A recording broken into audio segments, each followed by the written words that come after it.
কাশ্মীরে পেহেলগামে জঙ্গি হামলা এবং তার পরবর্তী সময়ে ভারত পাকিস্তান যুদ্ধের আবহ।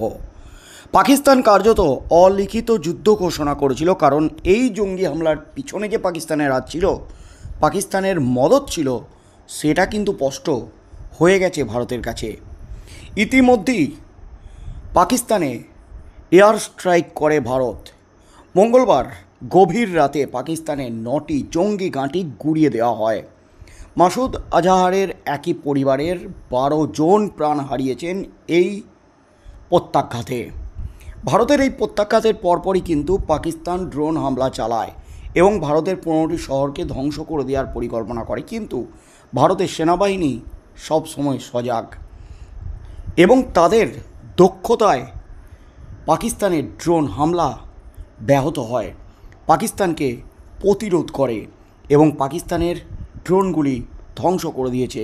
পাকিস্তানের যুদ্ধের অস্ত্র শস্ত্র ফুরিয়ে গেছে বলতে চলে। আর ঠিক সেই মুহূর্তে পাকিস্তান কিন্তু যুদ্ধবিরতি ঘোষণা করেছে, আমেরিকার হাতে পায়ে ধরে ভারতকে রাজি করিয়েছে। তার মধ্যেই দেশের মধ্যে যখন একটা ভারত পাকিস্তান সংঘাতের আবহে যখন অস্থিরতা কাজ করছে, ঠিক সেই মুহূর্তে ভারতে বসে ভারতে খেয়ে ভারতের বিরোধিতা, দেশ বিরোধী পোস্ট, পাকিস্তানের স্লোগান, পাকিস্তানের জয়গান এবং সেনাবাহিনীকে নিয়ে কটূক্তি, বাজে মন্তব্য সামনে আসছে। এই নিয়ে কিন্তু গোটা দেশে একাধিক জন গ্রেপ্তার হয়েছেন। তার মধ্যে বাংলায় ঝাঁকে ঝাঁকে গ্রেপ্তার হচ্ছে পাকিস্তান প্রেমী মানুষজন। তার মধ্যেই কিন্তু এবার ফের গ্রেপ্তার পাকিস্তানের হয়ে স্লোগান তোলা এক ব্যক্তি। তার সাথে কি পাকিস্তান যোগ, পাকিস্তানি জঙ্গি যোগ? অবশেষে পাকড়াও পাকিস্তান প্রেমী যুবক, এই মুহূর্তের সবচেয়ে বড় খবর।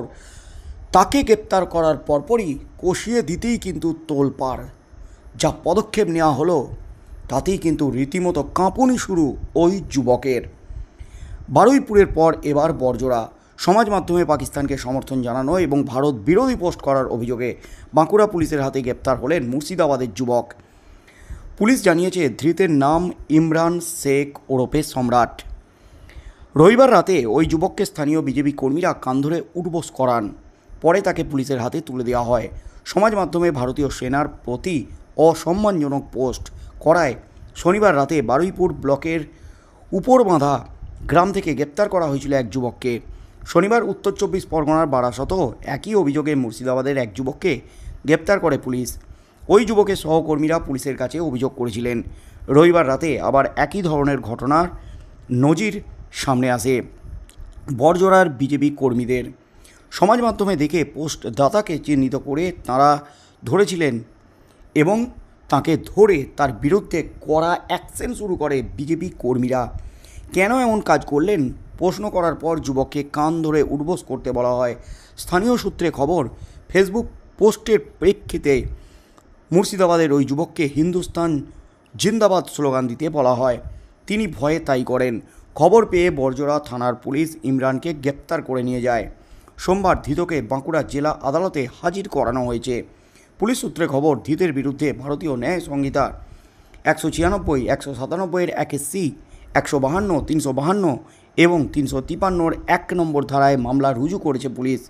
পুলিশ সূত্রে খবর, ধৃত মুর্শিদাবাদের চাঁদপাড়া রঘুনাথগঞ্জ এলাকা থেকে ফেরিওয়ালার কাজ করতে বাঁকুড়ার বড়জোড়ায় আসেন। কয়েকজন সঙ্গীর সঙ্গে তিনি বড়জোড়াতেই একটি ভাড়া বাড়িতে থাকতেন। বড়জোড়া গ্রাম পঞ্চায়েতের বিজেপি নেতা গোবিন্দ দাস বলেন, মুর্শিদাবাদ থেকে আসা ওই ফেরিওয়ালা নিজের ফেসবুক প্রোফাইল থেকে ভারত বিরোধী বিভিন্ন ছবি লেখা পোস্ট করেছিলেন। পাকিস্তানকে সমর্থন জানিয়ে সে পোস্ট করেছিলেন। বিষয়টি নজরে আসতেই সাধারণ মানুষকে সঙ্গে নিয়ে আমরা তাকে ধরে পুলিশের হাতে তুলে দিয়েছি। তার সংযোজন আগামী দিনে এলাকায় থাকা এমন দেশ বিরোধীদের চিহ্নিত করে অবিলম্বে তাদের গ্রেপ্তারের দাবি জানিয়েছি। প্রশাসন ব্যবস্থা না নিলে আমরা আন্দোলন করব। অন্যদিকে বাঁকুড়া জেলা পুলিশের তরফে জানানো হয়েছে, সমাজ মাধ্যমে লাগাতার নজরদারি চলছে। দেশ বিরোধী এবং বিদ্বেষমূলক কোনো পোস্ট নজরে এলেই পোস্ট দাতার বিরুদ্ধে কড়া অ্যাকশন নেওয়া হচ্ছে এবং কেন্দ্রীয় স্বরাষ্ট্রমন্ত্রী অমিত শাহ তিনিও কিন্তু নির্দেশ দিয়ে দিয়েছেন, কোনো রকম দেশ বিরোধী মন্তব্য নয় সমাজ মাধ্যমে। ভারতে বসে ভারতের খেয়ে দেশ বিরোধী কোনো যদি মন্তব্য কেউ করে সমাজ মাধ্যমে, সঙ্গে সঙ্গে তার বিরুদ্ধে অ্যাকশন নেওয়া হবে। তাকে গ্রেপ্তারির নির্দেশ দিয়েছেন কেন্দ্রীয় স্বরাষ্ট্রমন্ত্রী অমিত শাহ।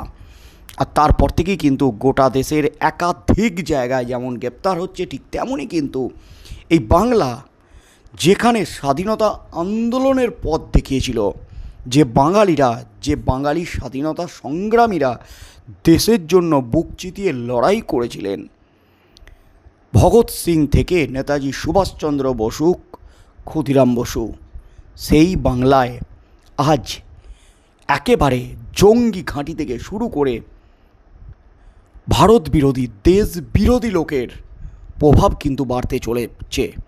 কারণ বেরিয়ে চলেছে, একের পর এক ধরা পড়ছেন দেশ বিরোধীরা। কদিন আগেই কিন্তু ধরা পড়েছে এক দেশ বিরোধী, যিনি মুম্বাইয়ে থাকতেন। মুম্বাই থেকে ধরা হয়েছে, বাংলার ছেলে। আর এবার কিন্তু একেবারে মুর্শিদাবাদের যুবককে গ্রেপ্তার করলো পুলিশ।